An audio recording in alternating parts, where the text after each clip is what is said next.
다 같이 사도신경 하심으로 신앙 고백 드리겠습니다. 나는 전능하신 아버지 하나님 천지의 창조주를 믿습니다. 나는 그의 유일하신 아들 우리 주 예수 그리스도를 믿습니다. 그는 성령으로 잉태되어 동정녀 마리아에게서 나시고 본디오 빌라도에게 고난을 받아 십자가에 못 박혀 죽으시고 장사된 지 사흘 만에 죽은 자 가운데서 다시 살아나셨으며 하늘에 오르시어 전능하신 아버지 하나님 우편에 앉아 계시다가 거기로부터 살아있는 자와 죽은 자를 심판하러 오십니다. 나는 성령을 믿으며 거룩한 공교회와 성도의 교제와 죄를 용서받는 것과 몸의 부활과 영생을 믿습니다. 아멘. 찬송가 305장 찬송 부르시겠습니다. 찬송가 305장입니다. 찬송가 305장 찬송 부르겠습니다. 나 같은 죄인 살리신 주 은혜 놀라워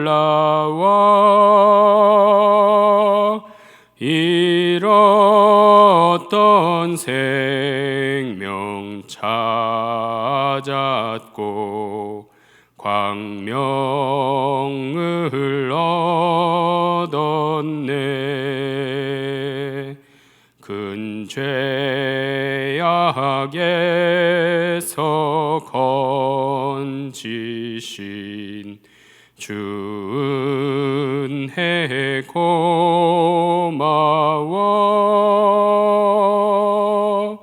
나 처음 믿은 그 시간 귀하고 귀하다. 이제껏 내가 산 것도 주님의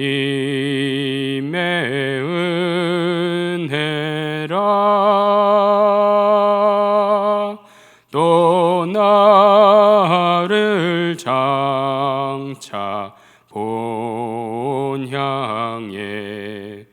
인도해 주시리. 거기서 우리 영원히 주님의 은혜로 해처럼 밝게 살면서 주 찬양하리라.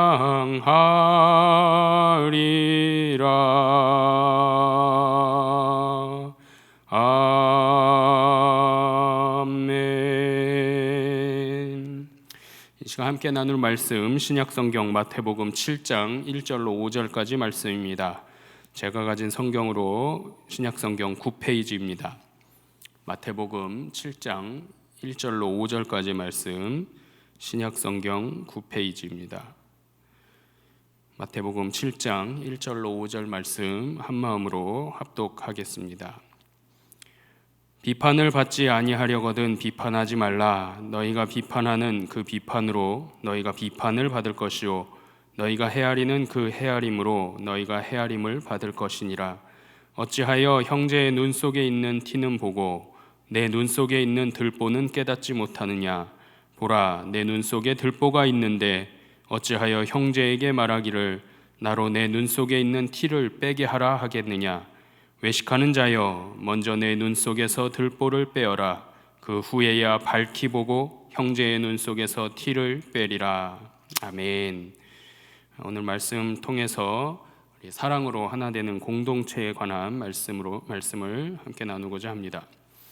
우리 성숙한 그리스도인의 삶이란 여러 가지 관계 속에서 어떻게 하면 그리스도인답게 생각하고 말하고 또 행동하느냐에 관한 것입니다. 하나님과의 관계에서 또 가족과의 관계에서 믿음 안에 있는 성도들 사이의 관계에서 또 우리의 일상생활이나 사회생활 가운데, 그리고 복음을 전하고 섬겨야 할 대상이 있는 우리 세상과의 관계에서 그리스도인은 우리 성숙한 인격과 사랑이 나타나야 하고 드러나야만 합니다. 본문에서 예수님은 성숙한 인격과 사랑의 관계를 위한 교훈의 말씀을 주시고 계십니다.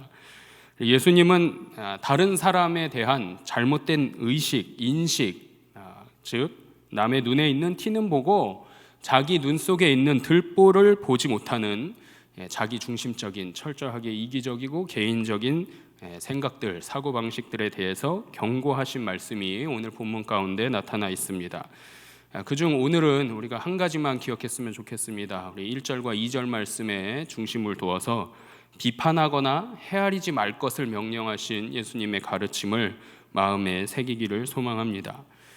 그렇다면 오늘 본문 말씀을 좀 자세히 보시면 하지 말라고 하신 것이 있고 하지 말라고 하신 이유가 무엇인지에 대해서 가르쳐주고 있습니다. 먼저 1절 말씀 보시면 하지 말라고 명령하신 것이 있습니다. 함께 읽겠습니다. 비판을 받지 아니하려거든 비판하지 말라. 아멘. 무엇을 하지 말라고 그러세요? 비판하지 말 것을 명하고 계십니다. 2절 말씀 함께 읽겠습니다. 너희가 비판하는 그 비판으로 너희가 비판을 받을 것이요 너희가 헤아리는 그 헤아림으로 너희가 헤아림을 받을 것이니라. 여기에서는 비판하지 않아야 되는 이유가 무엇인지를 우리에게 말씀하고 계십니다. 그 이유는 내가 하는 비판과 헤아림이 누구에게로요? 그대로 나에게 되돌아오기 때문이다 라고 말씀해 주고 계십니다. 자, 그렇다면 비판하지 말 것을 또 그 이유를 말씀하신 이 예수님의 말씀의 의미가 무엇일까 우리가 함께 생각해 보기를 바랍니다. 선과 악 그리고 옳고 그름은 분별해야 됩니다. 그런데 사람에 대해서 함부로 판단하거나 정죄하는 일들이, 선과 악을 구분하고 옳고 그름을 나누는 일들이 우리 사이에, 사람들 사이에, 특별히 성도들 간에도 빈번하게 일어나고 있다라는 거죠. 그 누구도 정죄하지 말아라 하는 말씀을 오늘 본문 가운데 일러주고 있습니다. 비판하지 말라는 말은요, 마땅한 의견을 내거나 또 아주 건전하고 건전한 판단력을 갖는 것을 금하는 말이 아닙니다. 이것을 하지 말아라 하는 얘기가 아니고요. 성도는 참과 거짓 그리고 진리와 비진리를 분별할 수 있는 판단력이 반드시 필요하기 때문에 이것에 대한 금지에 대한 말씀이 아니고 이것은 반드시 갖춰야 하는 것인데 우리가 어떤 실수를 하냐면 겉으로는 옳고 그름을 판단하고 정의를 말하는 것처럼 보이지만 그 내면에는, 그 이면에는 이기적이고 교만한 죄의 본성이 있음을, 숨어 있음을 알게 하시기 위한 말씀입니다. 그래서 우리에게 비판하지 말 것을, 정죄하지 말 것을 금하셨다라는 말씀입니다. 자, 그래서 판단이나 비판, 이러한 이름으로 누군가를 비난하고 그 인격을 무시하고 정죄하지 않아야 되는 것을 오늘 본문 말씀 가운데 예수님이 가르쳐주고 계십니다. 어느 누구든지 예수 안에서 의롭다함을 입은 존재는 모두가 다 존귀한 존재이고 하나님 나라의 백성임을 우리가 기억해야 할 것입니다. 자, 이런 식으로 잘못된 비판 그리고 판단하는 것은 잘못된 비판과 판단의 문제는 어떠한 경우에도 이 문제를 해결하는데 쉽게 해결되지 않습니다. 오히려 비판하고 판단하는 이 사건으로 말미암아 반발심만 늘어나게 되고요. 서로 상대방에게 있어서, 서로 간에 있어서 깊은 상처만 주게 되는 경우가 허다하다라는 겁니다. 특별히 마음속에 사랑이 없을 때에, 사랑이 부족할 때에, 사랑이 결핍될 때에 분명히 나타나는 모습이 무엇인가 보면 자기가 갖고 있는, 내가 생각하는 기준, 이 기준을 비추어서 도달하지 못하고 기준에 만족스럽지 못하는 모든 사람들에게 그것이 형제이든 자매이건 따지지 않고 묻지지도 않고 그저 비판하고 손가락질 하더라 하는 사실입니다. 이런 사람들은 사실 교만하고 자신의 의로움을 나타내기 위해서 살아가는 사람들입니다. 그렇기 때문에 다른 사람들의 허물, 흠집, 결점 이것들을 비판하고 잡아내고 정죄하기를 서슴지 않더라 하는 얘기죠.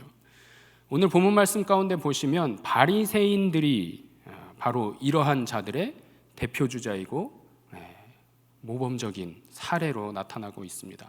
제가 모범적이라 하니까 잘하는 것처럼 보이지만 나쁜 것에 있어서 아주 좋은 본보기다라는 거죠.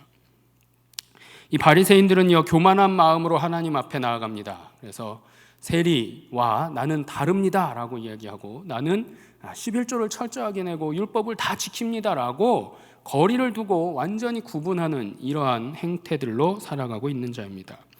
자기 스스로 만든 기준에 의해서 다른 사람들을 비판하고 정죄하고 무시하는 자, 이들의 대표가 바로 바리새인이었다라는 거죠. 예수님은 이러한 바리새인들을 두고서 그들을 향해서 뭐라고 말씀하시는가? 외식하는 자여라고 분명하게 책망하시면서 남을 향한 비판과 헤아림, 그것들로 인하여서 그대로 너희가 비판하고 헤아린 그대로 너에게 다시 돌아갈 것이다 라는 것을 말씀해 주고 있는 것입니다. 1절에 나오는 비판을 뜻하는 헬라어 원문을 보시면 크리노라는 단어로 쓰여 있습니다. 이 크리노는요, 심판 혹은 비난이라는 의미가 담겨져 있습니다. 그래서 본문 1절 말씀 보시면 재판장의 입장에서 남을 심판하거나 정죄하지 말라라는 것을 말씀해 주고 계신 것입니다. 왜냐하면 이 권한이 절대적으로 누구에게만 있을까요? 오직 하나님께만 있습니다. 누군가를 심판하고 정죄하고 결단할 수 있는 것, 이것은 하나님께만 있는 권한임을 우리가 기억해야 할 줄 믿습니다. 그렇다고 해서 진실과 거짓에 대하여도 말하거나 비판하거나 손가락질하면 안 된다, 이런 내용은 아닙니다. 단지 남을 정죄하고자 하는 악한 마음으로 누군가의 단점을 끄집어내서 공격하는 비판은 하지 말아라, 이것들을 금한 말씀이 바로 오늘 본문의 말씀이 되겠습니다. 또한 본문 2절 말씀 보시면 헤아림이라는 말이 등장합니다. 여기에는 판단 혹은 잣대를 뜻하는 단어로 쓰여져 있습니다.